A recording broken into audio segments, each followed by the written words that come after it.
Hello everyone, কেমন আছো সবাই? আশা করি তোমরা সবাই খুব ভালো আছো আর আমিও খুব ভালো আছি। আমি রিয়া, চলে এসেছি রিয়া উইথ অপূর্বর নতুন একটা ব্লগ নিয়ে। আর আজ ছিল আমার 7 মান্থ প্রেগনেন্সি ছোট্ট একটা চেক আপ। তাই আমি আর আমার হাজব্যান্ড চলে গিয়েছিলাম চিত্তরঞ্জন সেবা সদনে। আর আজকে যেতে যেতে আকাশটা দেখে না আমার ঠিক প্রবাসী ঘরকন্যার যে মহুয়াদির ভিডিওগুলো হয়, আশা করি তোমরা যারা ওনার ভিডিও দেখো আকাশটা দেখে তোমাদেরও খানিকটা ওই রকম ফিল আসতে পারে। আমার কিন্তু আকাশটা দেখে প্রথমেই ওই কথাটাই মনে এলো, আর তাই আমিও ভিডিও করা স্টার্ট করে দিলাম। কোনোভাবেই আকাশের ভিডিওটা কিন্তু আমি স্কিপই করতে পারিনি। তো তোমরা যারা যারা আমার ভিডিও দেখছো, তোমাদের মতামতটাও আমাকে কিন্তু কমেন্টে জানিয়ে যেও যে তোমাদেরও কি ওই মহুয়াদির আকাশটার মতো লাগে, মানে মহুয়াদির ব্লগে যে আকাশটা অত সুন্দর দেখায়, আজকে আমাদের এদিকের আকাশটাও কি ওই রকম সুন্দরই লাগছে। তো আজ যেহেতু আমার হাজব্যান্ডের ছুটি ছিল, তাই চেক আপের শেষে ভেবেছিলাম আমরা দুজনে কোথাও একটা টাইম স্পেন্ড করে আসবো। কিন্তু হঠাৎই মাথায় এলো যে আজ আমার হাজব্যান্ডের মেসোমশাই এবং মাসির কেদারনাথ থেকে ফেরার কথা, আর আমার চেক আপ শেষ হতে হতে ওনারা হয়তো হাওড়া স্টেশনে নেমেও যাবে। তো যেই ভাবা সেই কাজ, চিত্তরঞ্জন থেকে বেরিয়েই ওনাদের কল করে দেখলাম ওনারা এতক্ষণে হাওড়া স্টেশনে নেমে গেছে। তো আমি আর আমার হাজব্যান্ড ওনাদের রিসিভ করতে চলে যাই। আর যেহেতু আমরা জানি হাওড়া স্টেশনে বা তার আশেপাশে এরিয়ায় আমরা গাড়ি কোথাও স্টে করতে পারবো না, মানে রাখতে পারবো না, তার জন্য এক্সট্রা চার্জেস লাগবে।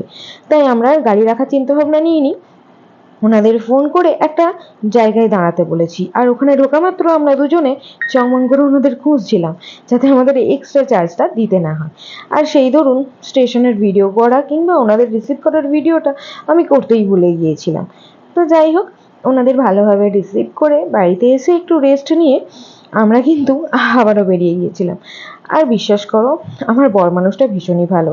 ও যেদিন যেদিন বাড়িতে থাকে সেদিন সেদিন আমাকে অবশ্যই সন্ধেবেলা নিয়ে একটু ঘুরতে বেরোয়, ওই একটু ফুচকা খাওয়ার নাম করে বেরিয়ে যায়। আর আমাদের যারা চেনে তারা বলে যে তোরা এত ঘোরাঘুরি করিস, হয়তো যারা প্রেম করে তারাও এত ঘোরাঘুরি করে না। হ্যাঁ, আমাদের রিলেশনটা 9-10 বছরের হয়ে গেলেও আমাদের বিবাহিত জীবন 3.5 বছরের। আর এই 3.5 বছরে ও আমাকে অনেক অনেক খুশিতে রেখেছে।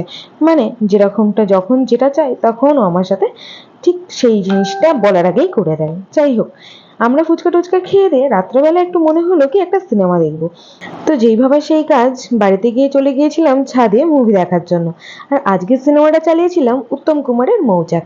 বিশ্বাস করো, এই সিনেমাটা দেখার পর আমার কিন্তু উত্তম কুমার ফেভারিট নায়ক, আর ফেভারিট মুভি কিন্তু মৌচাক। তো তোমাদেরকে আমি সাজেস্ট করবো অবশ্যই এই মুভিটা দেখো, আর ভালো লাগলে আমার চ্যানেলে এসে একটা কমেন্ট করে যেও যে তোমাদেরও ফেভারিট মুভি কোনটা। আর আজকের মতো এই ব্লগটা আমি এখানেই শেষ করলাম। ভালো লাগলে আমার চ্যানেলটাকে লাইক শেয়ার সাবস্ক্রাইব করতে ভুলে যেও না কিন্তু।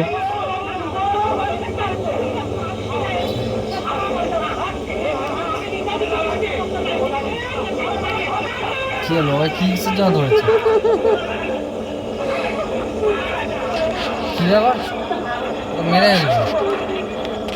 কি জামা ফামা ছিঁড়ে নিয়েছে হাত পা? কি করলো?